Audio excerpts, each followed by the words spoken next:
नमस्कार, मैं Amit commerce point से। अमित सर यूट्यूब के हमारे चैनल में आप सभी का बहुत बहुत स्वागत है। अमित कॉमर्स पॉइंट की अकाउंटेंसी की क्लासेस की वीडियोस 11th और 12th की हम लोगों ने स्टार्टिंग के जो चैप्टर हैं, हमारी कोशिश है कि इस साल हम लोग उनके 6 चैप्टर अभी शुरुआत में तो डाल दें जिससे बच्चों को कोई प्रॉब्लम नहीं आए। और इकोनॉमिक्स में भी, बिजनेस में भी हमारी पूरी कोशिश है कि हम जल्द से जल्द जो वीडियो पर काम कर रहे हैं हम लोग ज़्यादा से ज़्यादा वीडियो वहाँ पर अपलोड कर रहे हैं। और आप लोग हमारे चैनल पर वीडियो अगर देख रहे हैं तो अगर वीडियो एंड तक देख रहे हैं तो आपको जरूर पसंद आ रही होगी। इससे पहले जो मैंने चैप्टर आपको पढ़ाया था 12th क्लास का पहला chapter introduction of accounting macro का, उसकी मैंने 2 वीडियो बना दी हैं। आज की वीडियो में इस चैप्टर को दी एंड करेंगे और ये तीसरी वीडियो है जिस पर मैं लास्ट के जो टॉपिक बचे थे उस पर हम डिस्कस करेंगे, देखेंगे, समझेंगे और इस चैप्टर को आगे हम क्लियर करेंगे। Thank you. तो आज ये टॉपिक जो हमारा स्टार्ट हो रहा है नया वो है मैक्रो इकोनॉमिक्स। मैंने आप लोगों को जो कंप्लीट किया था वो मैंने पॉलिसी फॉर्मुलेशन तक बता दिया था, इसके स्कोप एंड सिग्निफिकेंस मैंने बता दिए थे। अब इसका आगे हम पढ़ते हैं कि व्हाट इज़ मैक्रो इकोनॉमिक्स। बेटा मैंने आपको स्टार्टिंग में बताया था मैक्रो का मतलब होता है जब हम किसी टॉपिक पर एक बहुत ही अच्छे लेवल पे काम करें और बहुत ही लार्ज लेवल पे काम करें, बहुत बड़े लेवल पे काम करें, ठीक है। तो is defined as that branch of economics which economy activities including economy issue and economy problems at the level of an economy as a whole. इसमें अगर मैं एम्प्लॉयमेंट की बात कर लूँ कि अगर एक जगह एक व्यक्ति को अगर रोजगार नहीं मिल रहा है तो वो माइक्रो इकोनॉमिक की बात हो गई। अगर बहुत बड़े लेवल पर लोगों को रोजगार नहीं मिल रहा है तो ये टोटल इकोनॉमी प्रॉब्लम्स हो गई एक तरह की, है ना, जहाँ पे इकोनॉमी इशू आएगा। और इसे इकोनॉमी एक्टिविटी के नाम से हम लोग इंक्लूड कर सकते हैं कि जब बहुत बड़े लेवल पे इकोनॉमी इशू बन जाए, जो पूरे कह सकते हैं हमारे भारत देश की जो इकोनॉमी है वो 137 करोड़ लोगों को देख करके चलती है। अगर 137 करोड़ लोगों के लिए अगर कोई टॉपिक इशू बन जाए तो वो एक बहुत बड़ा लेवल पे बात हो रही है।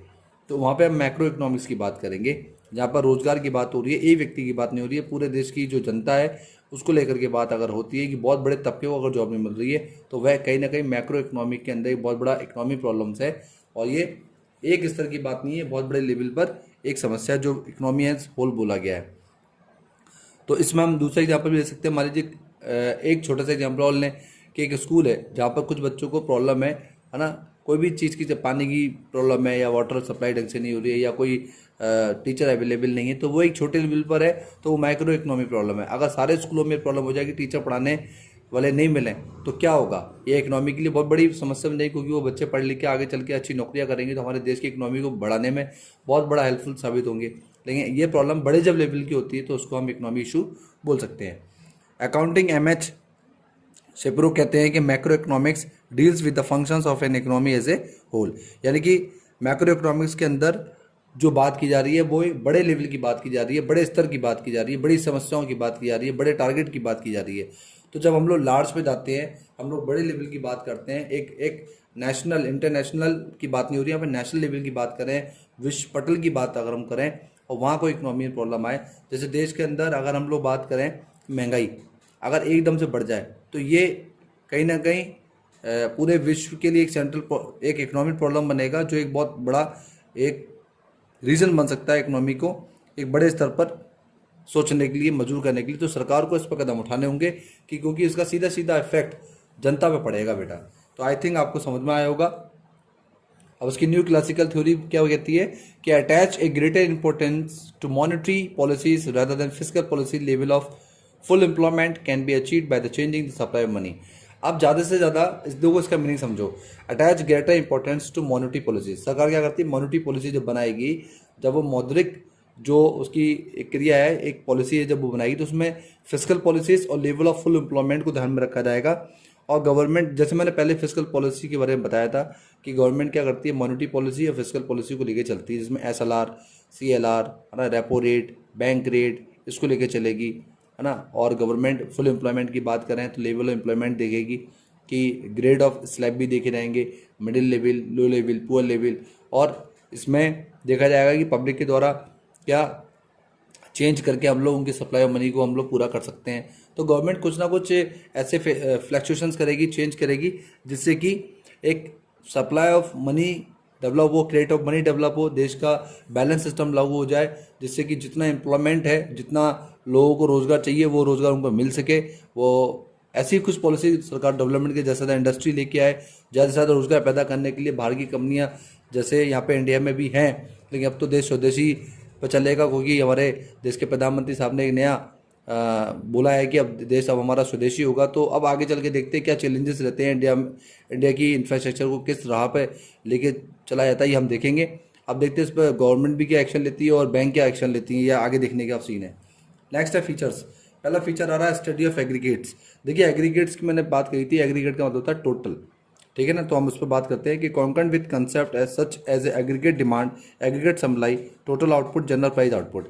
यहाँ पे देखिए बात हो रही है कि अगर एक व्यक्ति डिमांड करता है तो वो एक फर्म डिमांड करती है, या एक प्रोड्यूसर कोई प्रोडक्शन कर रहा है, तो वहाँ पर सिंगल की बात हो रही है, वहाँ माइक्रो लेवल की बात हो रही है। लेकिन जब यहाँ पर एग्रीगेट आ जाए, वहाँ पर मान लीजिए 4 व्यक्ति हैं, तो वो चारों व्यक्ति कितनी डिमांड कर रहे हैं, तो ये टोटल है। टोटल का मतलब एग्रीगेट डिमांड उन चारों की, वो अकेला कर रहा है तो सिर्फ वो डिमांड है। तो aggregate demand, aggregate supply, supply भी कितनी है, 4 लोगों ने जितना माल मांगा है उतनी उनको सप्लाई मिलनी चाहिए, तो वो एग्रीगेट सप्लाई है। तो उसको हम टोटल आउटपुट बोल सकते हैं। और इस टोटल आउटपुट के अंदर जितना प्रोडक्शन हुआ उन चारों की प्राइस को कैलकुलेट करना ही जनरल प्राइस आउटपुट कितना रहेगा, कि यानी जो चीज़ बन के तैयार हुई उस कॉस्ट को कैसे हम कैलकुलेट करें, है ना, वो जनरल प्राइस आउटपुट कहलाएगा। तो आई थिंक आपको समझ में आ गया होगा। नेक्स्ट है लंपिंग मेथड।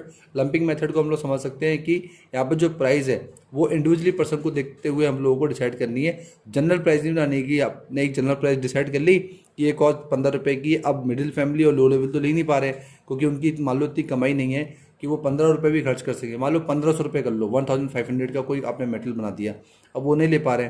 तो ऐसा भी प्रोडक्शन नहीं करना है गुड्स का कि एक मिडिल फैमिली से ऊपर रिच पर्सन नहीं ले पाए। तो एक बैलेंस प्राइस रखना, जिससे कि सब लोग उसको, है ना, टेस्ट कर सके, उसको यूज़ कर सकें। General equilibrium. जनरल इक्विलिब्रियम का मतलब होता है बैलेंस ऑफ पॉइंट, कि behaviour of aggregate and their independence for expenses change in income level result in change in saving and may influence the investment. देखिए यहाँ पर बहुत अच्छी बात बोली गई है कि बिहेवियर ऑफ एग्रीगेट, ये टोटल जो बिहेवियर वाली बात हो रही है, व्यवहार की बात हो रही है, वो ये देखा जाता है सभी व्यक्ति स्वतंत्र होते हैं, इंडिपेंडेंस होते हैं कि वो कितना एक्सपेंडिचर करेंगे। और ये भी चेंज ऑफ कंडीशन पर लागू होता है कि अगर हम लोग देखें लेवल ऑफ रिजल्ट जो बदलता रहता है, कि व्यक्ति एक पर्सन है, मान लीजिए वो अपनी इनकम का कितना परसेंट खर्च कर रहा है, कितना एक्सपेंडिचर कर रहा है, उसमें से कितना बचा रहा है, और उसमें से कितना इन्वेस्टमेंट वो अपने फ्यूचर के लिए कर रहा है। ये करने के लिए वो इंडिपेंडेंट है। वो एग्रीगेट टोटल कितना किस पे खर्च कर रहा है, ये उसके मानसिक व्यवहार पे डिपेंड करता है कि वो अपनी इनकम का कितना परसेंट एक्सपेंस करेगा, कितना परसेंट उसको बचाएगा, कितना उसकी चेंज ऑफ सेविंग होगी। जैसे लास्ट टाइम उसने मान लीजिए 2 रुपये बचाए, तो उसने इस साल मान लीजिए 4 रुपये बचाया, तो ये रिजल्ट आया large result in change in saving and may influence the investment. और बिजनेसमैन ने लास्ट टाइम कितना इन्वेस्टमेंट किया अपने बिजनेस के अंदर और इस साल कितना इन्वेस्टमेंट किया, ये भी एक देखा जाता है। कि एक समय में मान लीजिए व्यक्ति मान लीजिए 2 रुपये बचा रहा है और सारे तो ठीक है, लेकिन अगर सारे व्यक्ति एक समय में पूरा पैसा बचाने लग जाए तो ये स्टोर ऑफ सेविंग हो जाएगा, तो इससे भी हमारी अर्थव्यवस्था खतरे में है। एक समय में व्यक्ति अगर सारा इन्वेस्टमेंट कर दे तो ये भी गलत है। तो कोई भी काम एक बैलेंस ऑफ पॉइंट पर होना चाहिए, ना ज़्यादा एक्सपेंडिचर होना चाहिए, ना ज़्यादा सेविंग होनी चाहिए, ना ज़्यादा इन्वेस्टमेंट होना चाहिए। सब इक्विलिब्रियम पॉइंट पर हो, बैलेंस पर हो, तो एग्रीगेट जो टोटल डिमांड है, टोटल सप्लाई है, वो इक्विलिब्रियम पॉइंट पर चलती रहेगी। नेक्स्ट टॉपिक है हमारा useful to government formulation implementation of various policies. Government क्या करती है, अपनी जो पॉलिसीज जो जारी करती है, जो सेंट्रल गवर्नमेंट जो पॉलिसीज बनाती है हर साल, बिजनेसमैन हो, चाहे वो कॉर्पोरेट सेक्टर हो, चाहे वो इंडिविजुअली रिटेलर्स हो, या जनता हो, पब्लिक हो, या कोई भी कॉर्पोरेट सोसाइटीज़ हो, या बैंक हो, या स्कूल्स हो, कॉलेज हो, जिनके लिए भी पॉलिसीज डिजाइन की जाती है, गवर्नमेंट उसमें फॉर्मुलेशन करती है, उसमें चेंज करती है और उसमें इम्प्लीमेंटेशन करती है कि हम क्या नया कर सकते हैं, क्या जनता को नई से नई चीज़ें उपलब्ध करवा कर उनका वेलफेयर सोसाइटी का डेवलपमेंट कर सकते हैं, हम किस तरह से अपने देश को आगे बढ़ाने में एक अच्छी से अच्छी पॉलिसी लेके आ सकते हैं। जैसे सरकार ने जनधन योजना निकाली और काफ़ी पॉलिसीज निकाली जो गरीबों के लिए इंपॉर्टेंस क्या रखती हैं, क्या उनको जानकारी होनी चाहिए, ये सब चीज़ें। नेक्स्ट है major tax in the determination of the national income also study the factor which influence national income causes और ट्रेड्स। सबसे बड़ा कारण जो डिटरमाइन किया जाता है वो है आपकी नेशनल इनकम, यानी कि गवर्नमेंट के द्वारा जो नेशनल इनकम हम लोग सीखेंगे नेक्स्ट चैप्टर में, उसमें हम जीडीपी, एनडीपी, एनएनपी, जीएनपी ये सब स्टडी करेंगे कि किस तरह से हम लोग इनके कि कैलकुलेट करें कि हम लोग किस तरह से gross domestic product of income या net national product of income किस तरह से हम लोग उसको मेजर करें, और नेशनल इनकम किस तरह से हम लोग निकालें, उसको निकालने के क्या क्या रीजंस हो सकते हैं, क्या क्या कारण हो सकते हैं, इनको हम जानेंगे नेक्स्ट चैप्टर में। 6 है give an overall view of the economy, और इकोनॉमी के अंदर जितने भी ओवरऑल व्यू जो मैंने आपको बताए सारे, इनको किस तरीके से हम लोग साथ में लेके चलें, जो इकोनॉमी के लिए बहुत ज़रूरी है। मॉनेटरी इकोनॉमिक्स, जो मैंने बताई थी, जो भी चीज़ मनी वैल्यू के अंदर हम लोग कन्वर्ट कर सकते हैं, जो मॉनेटरी सर्विसेज हम लोग गवर्नमेंट देती है, सरकार जो प्रोडक्टिविटी करवाने के लाइसेंस देती है, जितनी भी फर्में होती हैं, उसमें हम लोग मॉनेटरी इकोनॉमिक्स के बारे में भी हम लोगों ने देखा कि जो भी चेंज होते हैं, जैसे मनी ऑफ एक्सचेंज, जो हम लोग आगे चल के चैप्टर पढ़ेंगे उसमें हम जानेंगे इसके बारे में पूरा क्लियर। तो नेक्स्ट टॉपिक हमारा स्टार्ट होता है एम्प्लॉयमेंट एंड अनएम्प्लॉयमेंट। देखिए, अनएम्प्लॉयमेंट बिल्कुल सिंपल है, 4 व्यक्ति हैं, चारों लोग पढ़े लिखे हैं, लेकिन उसमें से 2 को काम मिल पाता, 2 को नहीं मिलता। तो 2 का मतलब एम्प्लॉयमेंट और 2 का मतलब अनएम्प्लॉयमेंट। आज हमारे देश की बहुत बड़ी तबका पढ़ा लिखा होने के बाद भी अनएम्प्लॉयमेंट में है, लोगों के पास रोजगार नहीं है, तो वह जो भी काम मिलता है वो करने पे मजबूर होते हैं। ये सबसे बड़ा रीज़न है हमारे देश के पिछड़पन का। भारत देश को काफ़ी कुछ आगे इंडस्ट्रीज़ के ऊपर काम करना चाहिए, जिससे ज़्यादा से ज़्यादा लोगों को रोजगार मिल सके। तो चलते हैं इस टॉपिक की ओर। अनएम्प्लॉयमेंट इज़ नॉट फीचर्स और less development countries like India alone.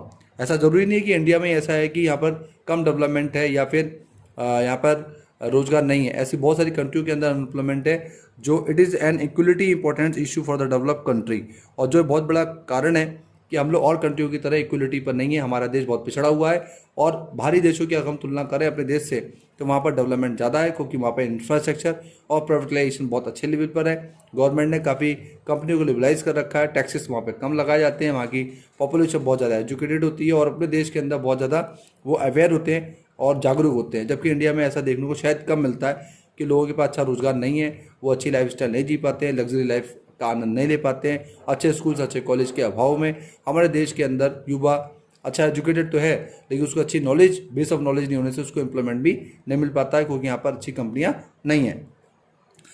Only the nature of the unemployment differ among the development and less development nation, it less develop. तो ये मैंने आपको क्लियर कर दिया कि किस तरीके से अनएम्प्लॉयमेंट जो है वो डिफरेंट जो एक स्तर पर हमारे राष्ट्र के अंदर देखा है जितना होना चाहिए उतना नहीं है, उससे कम है। It occur lack of productivity, capacity and developed nations. It is a critical and occur due to lack of unemployment. और ये सब किस कारण से? क्योंकि रोजगार जब नहीं होगा तो हम पूरी उत्पादकता भी नहीं कर सकते, और ये बहुत बड़ा क्रिटिकल रीजन है कि हमारे पास प्रोडक्टिविटी कैपेसिटी बहुत ज़्यादा है, लेकिन हम उतना नहीं बना पाते, क्योंकि हमारे पास लोगों को रोजगार देने के लिए हमारे पास अच्छे संसाधन नहीं है, अच्छे रिसोर्स नहीं, अच्छी कंपनियाँ नहीं है, तो हमारा प्रोडक्टिविटी भी कम ही रहता है। ठीक है। It is refer in involuntary idleness of resource including man power.